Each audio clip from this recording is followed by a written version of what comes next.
सबसे खतरनाक जेल तोड़कर भागने की कहानी। औजार थे कागज, चम्मच और कटे बाल।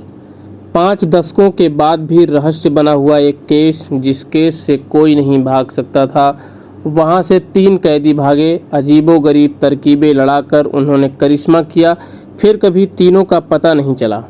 लेकिन 50 साल बाद एक चिट्ठी ने खलबली मचा दी। कभी कोई नहीं भाग सका था। भागने की कुछ कोशिशें हुई जरूर थी, लेकिन सब नाकाम रही। एक सुनसान टापू पर बनी, चारों तरफ से समुद्र से घिरी दुनिया की सबसे सख्त महफूज इस जेल का इतिहास तब बदला जब 3 कैदी चौंकाने वाली तरकीबें लड़ाकर आखिरकार भागने में कामयाब हुए। जांच के बाद तीनों को मरा हुआ मान लिया गया। फिर 50 साल बाद इनमें से एक मुर्दे के जिंदा होने के पक्के सबूत मिले तो जांच पर उठे सवालों से खलबली मच गई। कैलिफोर्निया की सैन फ्रांसिस्को खाड़ी के बीच एक सुनसान टापू एल्केट्रेज, यहाँ बनी जेल को अमेरिका का काला पानी समझा जाता था और यहाँ बेहद दुर्दांत अपराधियों को सज़ा के लिए भेजा जाता था। इन्हीं कैदियों में वो 4 कैदी भी थे जिनके इरादे खतरों से खेलने के थे। जॉन और क्लेरेंस नाम के एंगलिन भाई के साथ 2 कैदियों का दास्तान। इन चारों की कोठरियां आसपास थी, इसलिए ये चारों ज़्यादातर वक्त जेल से भागने के तमाम रास्तों, साजिशों और तैयारियों पर बातचीत करते थे। इस साजिश को कामयाब करने के लिए कई तरह के साधनों के साथ ही खतरों से खेलने का हौसला चाहिए था, क्योंकि पहले दिन कैदियों की कोशिश नाकाम थी। उनमें से कुछ को गोली तक मार दी गई थी। मॉरिस फितरसन अपराधी था और वह पहले लुइसियाना की जेल से भाग चुका था। इस जेल यानी एल्केट्रेज में पहले भी कुछ वक्त कैदी रह चुका था, इसलिए इस जेल की बनावट से वाकिफ था। उसी ने बाकी तीनों के साथ लेकर भागने की साजिश का मास्टर प्लान तैयार किया था। मॉरिस को इस जेल से भागने के लिए असल में मदद चाहिए थी। वह अकेले भागने की साजिश नहीं रच सकता था। तब एंगलिश भाइयों को उसने अपना साथी बनाया। एंगलिन भाई बचपन से ही अच्छे तैराक रहे थे और अब तक उन्हें नहीं पता था कि उनकी यही काबिलियत जेल से भागने में बड़ी मदद साबित होने वाली थी। एंगलिन भाइयों ने नौजवानी से बैंक डकैती और लूट का धंधा शुरू किया था। कई बार जेल जाने और अटलांटा जेल से कई बार भागने की कोशिश करने के बाद दोनों को एल्केट्रेज जेल में भेज दिया गया था। यहाँ मॉरिस से मुलाकात हुई और वह भी पहले जेल से भागा था, इसलिए तीनों दोस्त बन गए। एलन इस ग्रुप में इसलिए शामिल हुआ क्योंकि उसे भी आज़ादी होना था, लेकिन उसके पास उतना हौसला, कुशलता और तरकीब नहीं थी। एलन की कोठरी चूंकि पास ही थी, इसलिए उसे मॉरिस ने अपने साथ करना ठीक समझा, वरना वह खतरा साबित हो सकता था। अब चारों ने मिलकर पूरी योजना तैयार कर ली थी और भागने की योजना पर काम शुरू होना था। एल्केट्रेज में कैदियों के बेहद काम करवाया जाता था। सेना के लिए कपड़े, जूते, फर्नीचर बनाने के कई काम कैदी ही करते थे।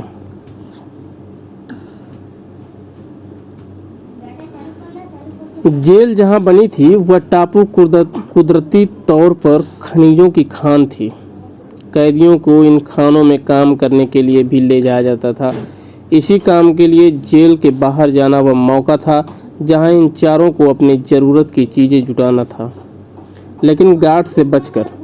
किसी भी कैदी के किसी भी तरह से संदिग्ध बर्ताव पर गार्ड को गोली मारने के आदेश मिले हुए थे, इसलिए जोखिम बहुत ज़्यादा था।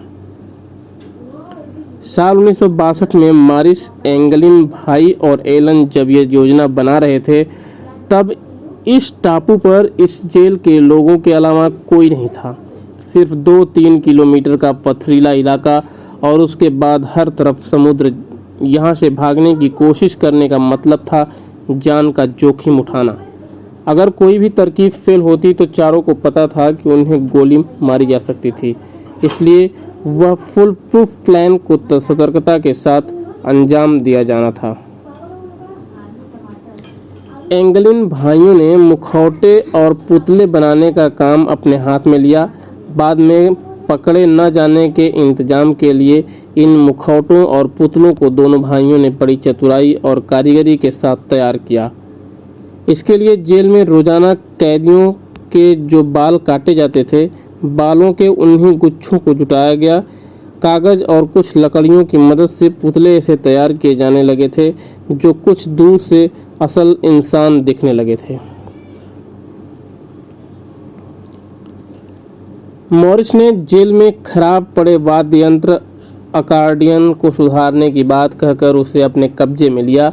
साथ ही सबने मिलकर रेनकोट चुराने का काम हाथ में लिया। इन रेनकोट्स और उस अकॉर्डियन की मदद से मॉरिस ने एक ऐसी नावनुमा चीज़ बनाई जो हवा की मदद से पानी में तैर सके। एलन का काम बाकी तीनों की मदद के लिए सामान जुटाने में मदद करना था।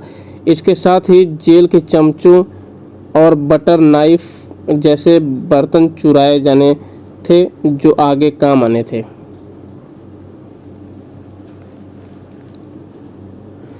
जेल में पानी की सप्लाई के लिए पाइपों के जरिए समुद्र का खारा पानी बहता था। ये पाइप हर बैरक की दीवारों से होकर गुजरते थे, इसलिए खारे पानी की वजह से दीवारों का उतना हिस्सा कुछ कमज़ोर हो चुका था। मॉरिस को जेल की ये बारीकियां पता थी, इसलिए उसने बाकी तीनों को अपनी कोठरी में पाइप वाले हिस्से की तरफ से एक छेद बनाने को कहा जो सीधे जेल के बाहर जाने का रास्ता था।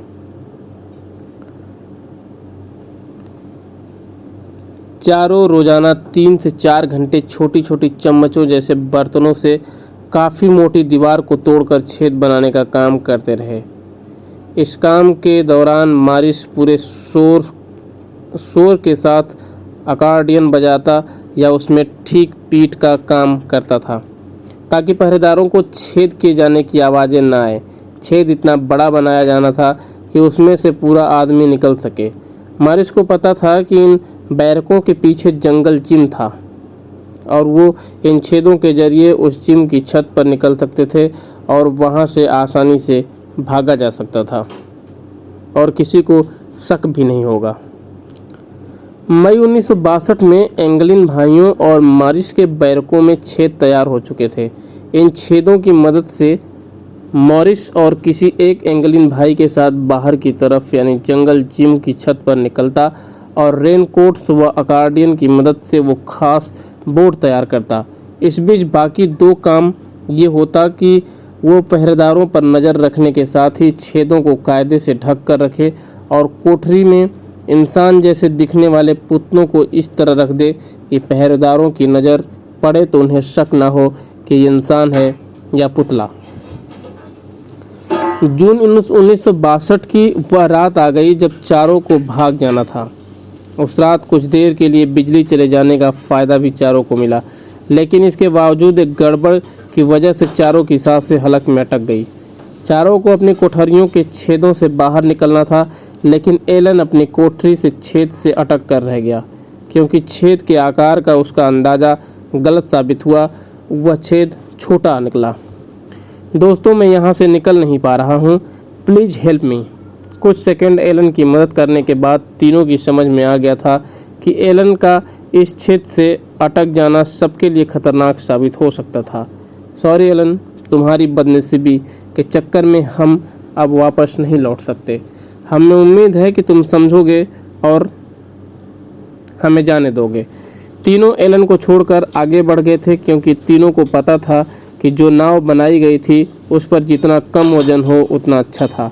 एलन के मन में एक बार ख्याल आया कि वो चीख चिल्लाकर पहरेदारों को बुला ले और तीनों को भागने से रोक ले, लेकिन फिर उसके इरादे बदल दिया। खुश रहो दोस्तों, तुम्हें आज़ादी मुबारक हो।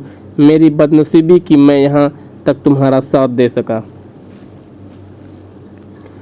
रात के वक्त तीनों जेल से भाग चुके थे और पहरेदारों से नज़रें चुराने के बाद रात करीब 11:30 बजे अपनी बनाई नाव के जरिए समुद्र में उतर चुके थे। उधर सुबह तक जेल के किसी पहरेदार या अफसर को इसकी भनक तक नहीं लगी। सुबह जब एक गार्ड ने एलन को एक छेद में फंसे और जूझते देखा, तब उसने सायरन बजाकर सबको अलर्ट किया और बुला लिया। किसी तरह एलन को उस छेद से निकाला गया और उसके बाद एलन ने जेल प्रशासन की मदद करते हुए पूरी कहानी बयान की। फौरन बाद भागे हुए 3 कैदियों की तलाश शुरू हुई। जेल के आसपास और समुद्र में खोज के दौरान कुछ नहीं मिला। जेल के अफसरों को हैरानी इस बात की थी कि समुद्र के बेहद ठंडे पानी में कोई भी 20 मिनट से ज़्यादा तैर नहीं सकता था। अफसर ये भी मान रहे थे कि जो नाव तीनों ने बनाई थी वो ज़्यादा देर समुद्र में तैर नहीं सकती थी। काफ़ी वक्त तक तलाश चली, लेकिन पानी में या टापू के किनारे पर कहीं कोई सुराग नहीं मिला। फिर नॉर्वे के एक जहाज ने गुजरते हुए खाड़ी में एक लाश देखी और एल्केट्रेज जेल को सूचित किया, क्योंकि इस लाश के बदन पर जेल के ही कपड़े नजर आ रहे थे। लेकिन जहाज रोककर इस लाश की शिनाख्त करना नामुमकिन था, इसलिए लाश किसकी थी ये सवाल ही रह गया। केस FBI के पास था। सालों तक छानबीन चलती रही। जेल के किसी आदमी की मदद के बगैर इतनी बड़ी साजिश कैसे बन सकती थी? 3 कैदी भागे तो समुद्र में बचे कैसे और गए कहाँ? ये कुछ ऐसे सवाल थे जो FBI के सामने हमेशा खड़े रहे। बहरहाल 15 सालों से लंबी जांच के बाद FBI ने 70 के दशक में ये केस ये कहकर बंदी कर दिया कि वो तीनों कैदी समुद्र में डूबकर मर गए। सालों तक इस सवालों का जवाब नहीं मिला और FBI के निष्कर्ष को सही मान लिया गया। तीनों मर चुके थे। फिर 2015 में एक डॉक्यूमेंट्री सामने आई जिसमें दावा किया गया कि तीनों भागने में कामयाब हुए थे और तीनों ने अपनी पूरी जिंदगी जी। इस दावे के बाद FBI के साथ ही कई विभागों में खलबली मच गई। असल में इस डॉक्यूमेंट्री में एल्केट्रेज जेल के 2 भागे एंगलिन भाइयों के तीसरे भाई रॉबर्ट ने 2013 में मरते वक्त सच का खुलासा करते हुए बयान दिए थे, जिनमें उसने बताया कि उसके दोनों भाई जिंदा थे और सालों से वह उसके संपर्क में था। लेकिन क्या रॉबर्ट का बयान ही वो सबूत था जिसे मान लिया जाता कि तीनों जिंदा रहे? इस दौरान जब कई तरह की अफवाहें और खबरें उड़ने लगी, तब एक चिट्ठी का खुलासा हुआ जो जेल से भागे जॉन एंगलिन ने अपने भाई रॉबर्ट को लिखी थी। इस चिट्ठी में जॉन ने कुछ जानकारियां दी थी, जैसे 1962 में वो तीनों एल्केट्रेज जेल से भाग गए थे। तीनों समय समय पर एक दूसरे की खबर लेते रहे। जॉन ने बताया कि मॉरिस 2008 में मरा था और उसका भाई क्लैरेंस साल 2011 में। जॉन ने यह भी लिखा कि वो चिट्ठी लिखते वक्त 83 साल की उम्र में नॉर्थ डैकोटा के मिनाट इलाके में रहते हुए कैंसर से जूझ रहा था और मरने के इंतजार में था। इस खुलासे के बाद जांच शुरू हुई। फिंगरप्रिंट्स, हैंडराइटिंग और मिनाट में जॉन का पता तलाशा गया। फिर लंबे वक्त तक चली जांच के बाद कहा गया कि कोई सबूत इतना पुख्ता नहीं मिला जिसे साबित हो सके कि ये चिट्ठी जॉन ने लिखी है। सारी जांचों और तफ्तीशों के बावजूद आज तक ये केस अनसुलझा रहस्य है। सच क्या है और क्या है किसी को नहीं पता। एल्केट्रेज जेल को 1963 में बंद कर दिया गया था और आखिरी वक्त तक जेल में गार्ड रहे जिम ने इस केस से जुड़ा बयान देते हुए साल 2018 में कहा कि उसे हमेशा लगता था और अब भी लगता है कि वो तीनों समुद्र में डूबकर मर गए होंगे।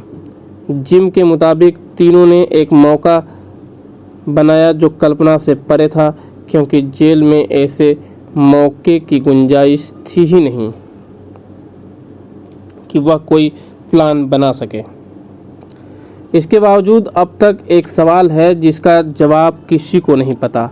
वो सवाल ये है कि अगर वो चिट्ठी जॉन ने नहीं लिखी थी तो किसने और क्यों लिखी थी, और वो चिट्ठी लिखने वाले ने इतनी जानकारियां चिट्ठी में कैसे दी। इसे किसी का मजाक या झूठ समझा जा सकता था, लेकिन इस केस में मॉरिस, जॉन और क्लैरेंस के जेल से भागने के बाद अगले 50 सालों तक उनसे जुड़ा कोई सूत्र न होगा। अमेरिका जैसे देश के सिस्टम और FBI जैसे जांच एजेंसी की प्रतिष्ठा पर सवाल तो खड़े ही करता है।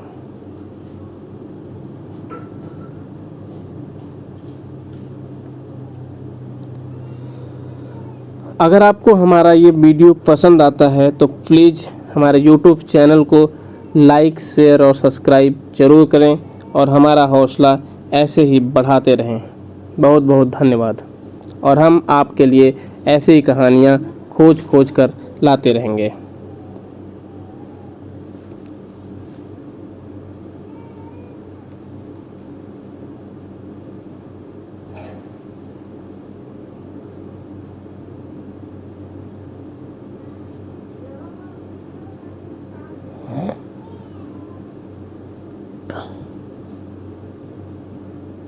धन्यवाद दोस्तों।